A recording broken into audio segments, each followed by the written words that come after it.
ഏലക്കയും കുരുമുളകും തേയിലയും കാപ്പിപ്പൊടിയും. ഇടുക്കിയിലെ കാറ്റിന് പലതരം ഗന്ധങ്ങളുണ്ട്. ഇതിനൊപ്പം വായിൽ വെള്ളം നിറയ്ക്കുന്ന പല രുചികളുമുണ്ട്. ക്രിസ്മസിനും ഈസ്റ്ററിനും രാത്രിയിൽ വിറകടുപ്പിൽ വേവുന്ന തേങ്ങാ കൊത്തിട്ട ബീഫിന്റെ രുചിയും ഏലക്ക ചേർത്ത് പൊടിച്ച കട്ടൻ കാപ്പിയുടെ ചെറുമധുരവും. 10 മണി ചൂടിൽ നിന്ന് കൈ കഴുകി കാപ്പി കുടിക്കാനെത്തുന്ന കർഷകന്റെ മുന്നിലെത്തുന്ന ഉണക്ക കപ്പയ്ക്കൊപ്പം തേങ്ങയും ചുട്ട ഉണക്കമീനും ചേർത്ത ചമ്മന്തിയുടെ നാവിൽ വെള്ളമൂറുന്ന സ്വാദം.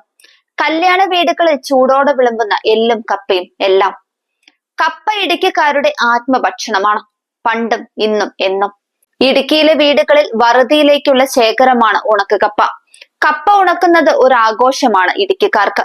അയൽക്കാരും കുടുംബക്കാരും ഒന്നു ചേർന്ന് കപ്പ പറിച്ച് ഏതെങ്കിലും ഒരു വീട്ടുമുറ്റത്തോ പറമ്പിലോ കൂട്ടും. എല്ലാവരും ചേർന്ന് കപ്പ തോല് കളഞ്ഞ് വട്ടത്തിലരിയും. രാത്രികാലങ്ങളിലാണ് ഈ പരിപാടികളെല്ലാം. കല്യാണ വീടിന്റെ ബഹളവും ആഘോഷവുമാണ് ആ രാത്രികൾക്ക്. അരിഞ്ഞ കപ്പ വലിയ ചെമ്പിൽ തിളച്ച വെള്ളത്തിൽ വാട്ടിയെടുക്കും. ഇത് കോരിയെടുത്ത് നല്ല വെയിലും ചൂടും കിട്ടുന്ന പാറയുടെ മുകളിലോ നിരപ്പായ പറമ്പിലോ റോഡരികിലോ എല്ലാം ഉണക്കും. പിന്നെ ഓരോരുത്തരുടെയും പറമ്പിൽ നിന്ന് പറിച്ചെടുത്ത കപ്പയുടെ കണക്ക് വെച്ച് വീതിക്കും. ഇത് തണുപ്പടിക്കാതെ ചാക്കിൽ കെട്ടി സൂക്ഷിച്ചാൽ മഴക്കാലമൊക്കെ സുഭിക്ഷമാണ്. മടക്കത്താനം ഒരു ചെറിയ ബസ് സ്റ്റോപ്പിൽ കപ്പ കരീമിന്റെ കടയുണ്ട്. കരീമാണ് കപ്പ സ്പെഷ്യലിസ്റ്റ്. ബസ് സ്റ്റോപ്പിൽ നിന്ന് കുറച്ചു മാറി ഒരു ഇടവഴിയുടെ തുടക്കത്തിലാണ് കട.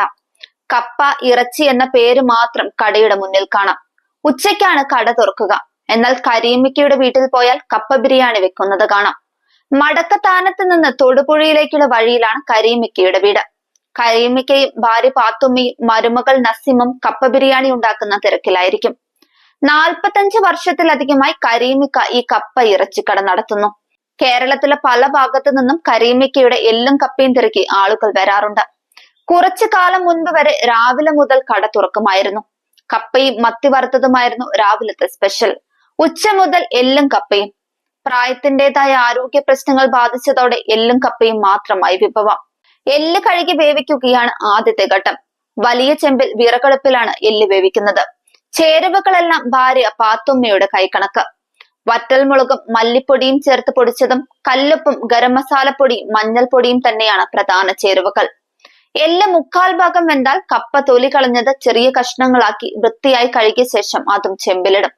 പിന്നെ അടച്ചു വെച്ച് വേവിച്ചാൽ 10-15 മിനിറ്റ് കൊണ്ട് കപ്പ ബിരിയാണി റെഡി. ഇനി കപ്പ ഇളക്കുന്നതാണ് പ്രധാന പരിപാടി. അതിനു മുമ്പ് ഉള്ളിയും കറിവേപ്പിലയും കടുകും വെളിച്ചെണ്ണയിൽ താളിച്ചത് ഈ കപ്പക്കൂട്ടിന് മുകളിൽ ഒഴിക്കും. അടുപ്പിൽ നിന്നിറക്കിയ കപ്പക്കൂട്ടിനെ വലിയ അടയ്ക്കമരത്തിന്റെ തടിച്ചെത്തിയുണ്ടാക്കിയ മരത്തവി കൊണ്ട് കരീമിക്ക ഇളക്കി കൂട്ടും. ഇളക്ക് ശരിയായില്ലെങ്കിൽ രുചി ശരിയാവില്ല എന്നാണ് അദ്ദേഹത്തിന്റെ മറുപടി. കല്യാണ വീടുകളിൽ തലേന്ന് കിട്ടുന്ന അതേ കപ്പ ബിരിയാണിയുടെ രുചി വീടുകളിൽ ഉണ്ടാക്കുമ്പോൾ അല്പം കൂടി ആഡംബരമാകാറുണ്ട്. കപ്പ വേവിച്ച് തേങ്ങ അരച്ചാണ് വെക്കുന്നത്. കരീമിക്കയുടെ എല്ലും കപ്പയും ഒരു പൊതിക്ക് 70 രൂപയാണ് വില. 40 രൂപയ്ക്ക് തരാമോ എന്ന് ചോദിച്ചാൽ പോലും കൊടുക്കാറുണ്ട്. കാരണം അത് ഭക്ഷണമല്ലേ എന്നാണ് ഭാര്യ പാത്തുമ്മ പറയുന്നത്.